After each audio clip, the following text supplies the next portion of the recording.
I will now give you a guided tour of my computer work area. Here it is. It's somewhat unusual. It has two desktops. The keyboard is on the horizontal desktop. The black rectangle you see is a computer monitor. That is the vertical desktop. It is in fact a 40-inch 4K television. Between the two desktops there are two checks from Don Knuth, neither for problems in tech, I'm afraid. To the right of Einstein is a Raspberry Pi 4, which does 4K at 60 frames per second. The two desktops, vertical and horizontal, are about the same size and about the same importance. By a large monitor, I mean one that's 4K resolution and size 40 inches or more. Most TVs sold today will, I think, work also as a large monitor. Now, a standard desktop monitor has a 16 by 19 grid, where each grid box has 120 by 120 pixels, whereas a large monitor has a 32 by 18 grid, with each grid rectangle still holding 120 by 120 pixels. Now, with care, on a standard monitor, you'll be able to show and read two PDF pages side by side. A large monitor will be able to show 8 PDF pages at the same time at the same resolution. This is because there's 2 times 2 as many grid boxes. Now, taking advantage of this enormous space is hard. I've found by experience that there's a software gap for window managers that work well with large monitors. For example, a button that expands the current window to fill the whole monitor is of no use at all. It's just enormous. I think that our community's design skills, working with typography and grids and arrangement and organisation of complex information, might help the people that write window managers and design window managers to make a better job and to solve this problem. There'll be more of this in the next topic. Next, reading on large monitors. What's it like to read a PDF on a standard desktop monitor, not a large one? What's your experience? Well, I find that the PDF is taller than the monitor, and that's a problem. But with a large monitor, it's the other way around. The monitor is taller than the PDF. On a large monitor, 3 pages side by side is comfortable, and they're at larger than life size. But we can do better than this. When reading a book, we want to have a look at table of contents, index, current page, figures, and perhaps bookmarks. Now, isn't it odd? We can bookmark a page in a book. We can bookmark a web page. We can even bookmark a section heading in a web page. But we can't bookmark a page or a component of a page in a PDF. Well, the developers that use HTML5 have experience in solving these problems. They have experience in making complex information easier to navigate. So here's a remedy. Use TeX to produce, for each paragraph in your article, a rich SVG. And then ask the HTML5 developer and a user experience expert to solve the problem.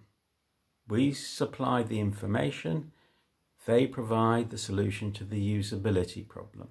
There may be some to and fro to get things right, but that's the basic way in which I think we can greatly improve the reading experience for typeset output on large monitors.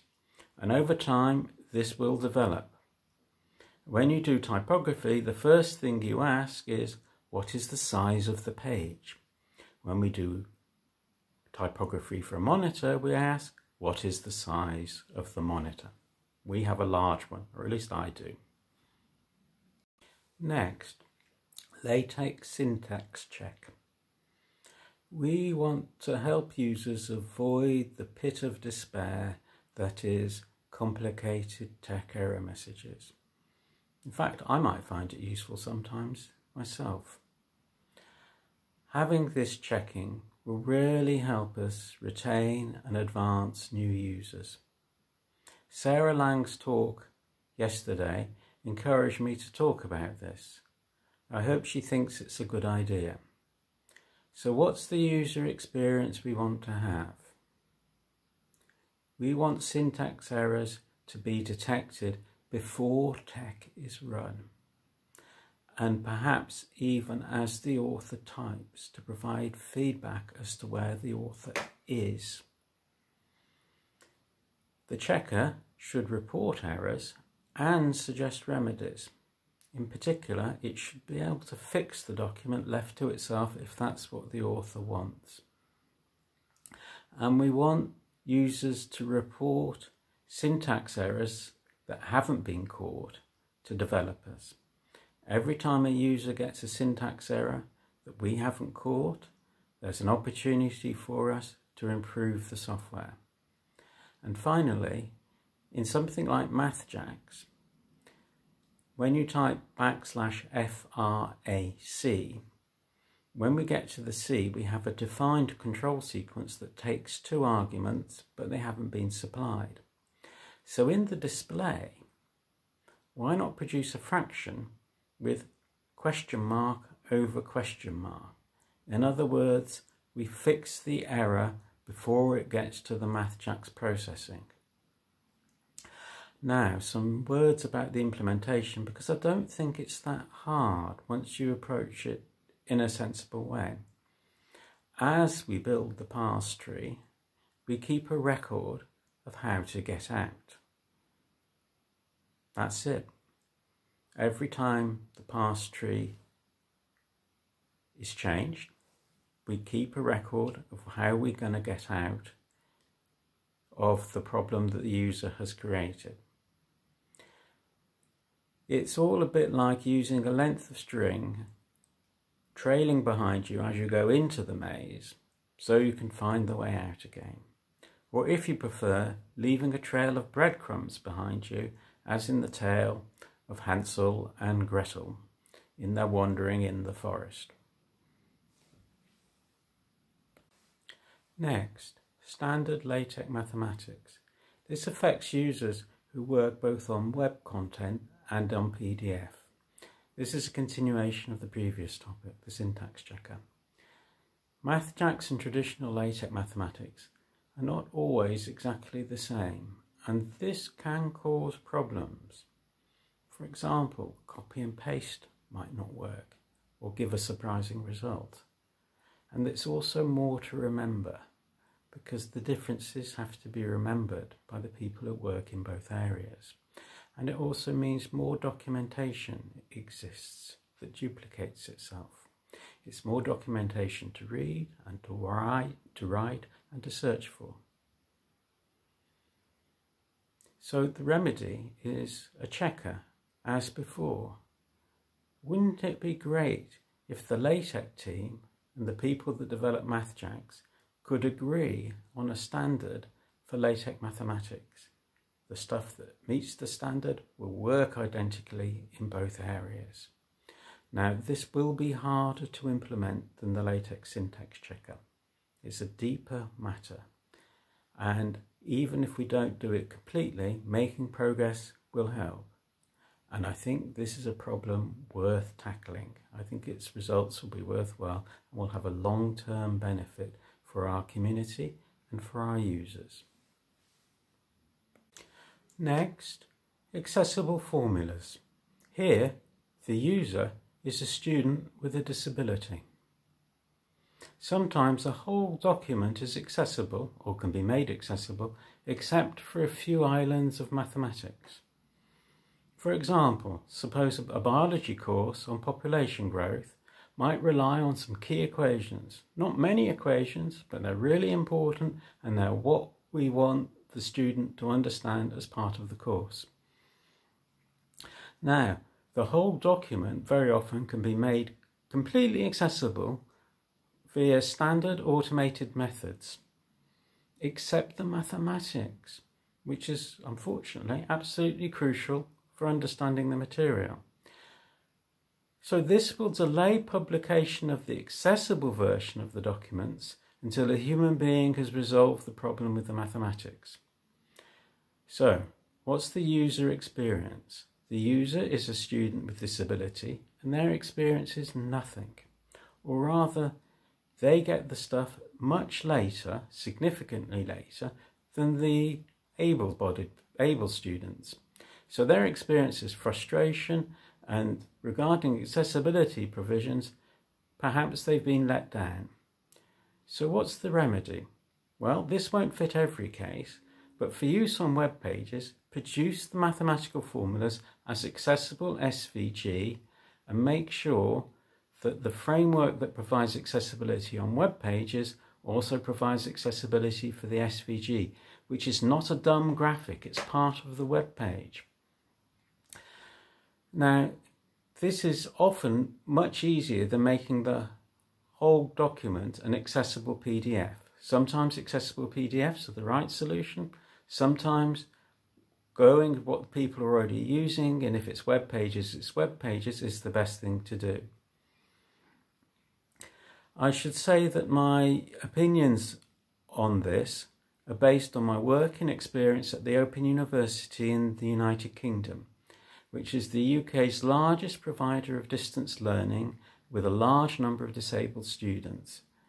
I've worked at the Open University as a LaTeX and math content expert, and this included providing technical advice regarding accessibility decisions and problems. Next, TeX as a callable function. The problem we're dealing with is slow interactivity. So MathJax reacts quickly because it's stateless, so it's just waiting there ready for the next keystroke. Whereas LaTeX has got a lot of state and it has to reinitialize itself every time, and that makes it slow. Now, you can set up TeX to be a callable function, so it runs the same way as MathJax with the same performance as MathJax. And it's not a theoretical possibility, I've actually done it and provided a web service doing it. And in the modern time, it's actually more important than that again, because you can put use JavaScript to implement TeX in the browser, so actual genuine TeX runs inside the browser. Now that's going to be really slow, but if you set it up so that the browser-based TeX is actually running TeX as a callable function, it becomes a lot quicker and you regain what you lost. And this gives you an independence from a network service. You don't have to maintain or run a network service. You don't need a network connection. It all works a lot nicer and it's an alternative worth having. So it is possible and it's fairly easy to set things up so that TeX runs as a callable function. When I say easy, I don't mean there's no work involved. I mean the ideas are fairly simple, but you have to implement them, and that requires a certain amount of grunt work.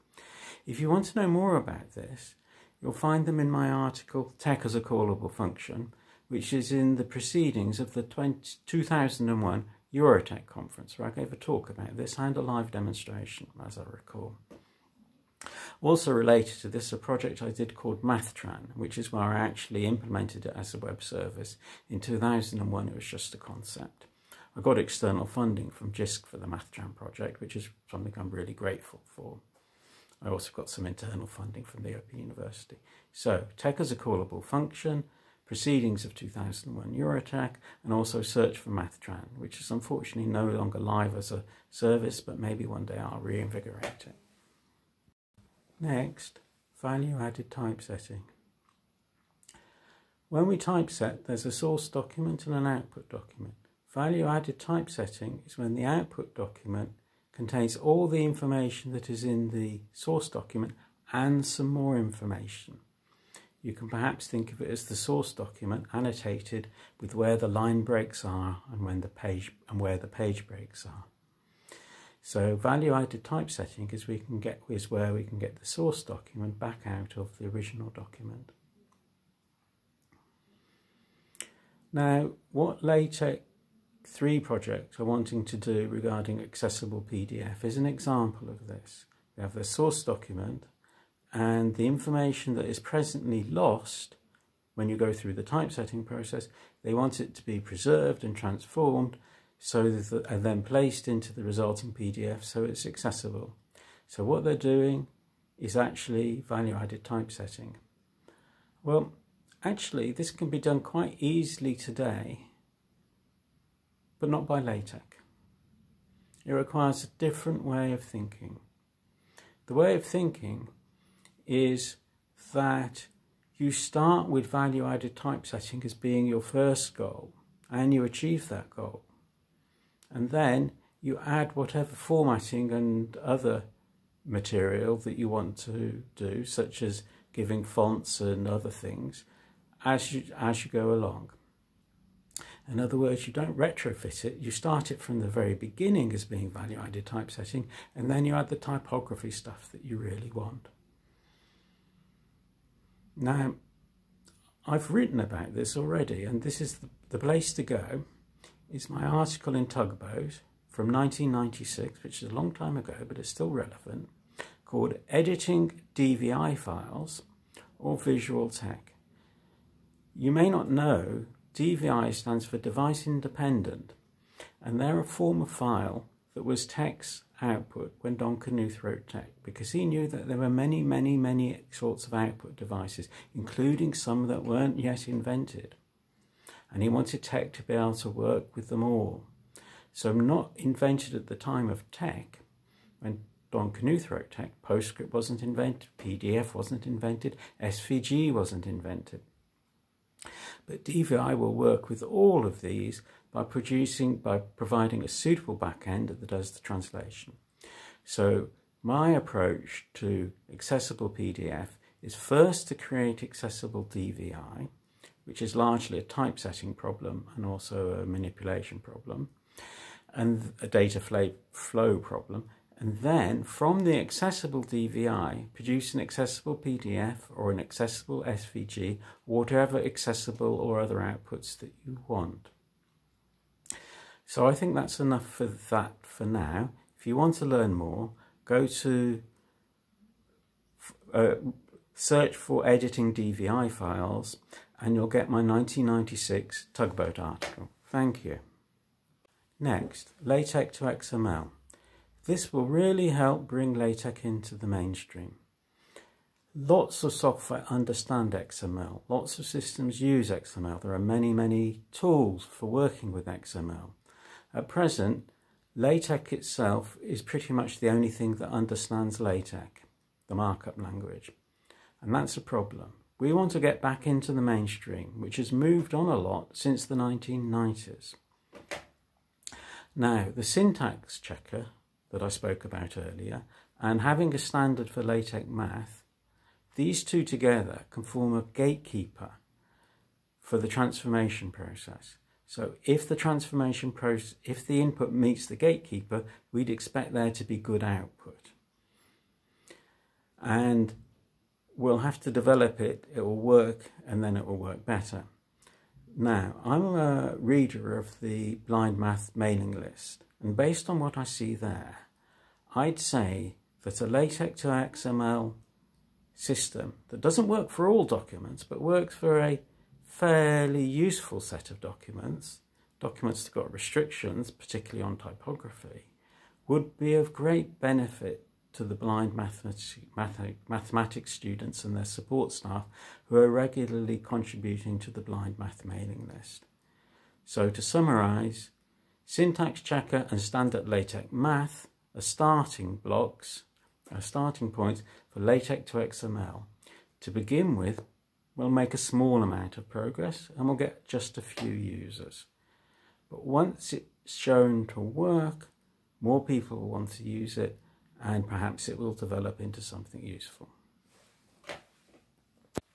Next, read the docs and write the docs. Read the docs is a website. It's a publishing platform for documentation.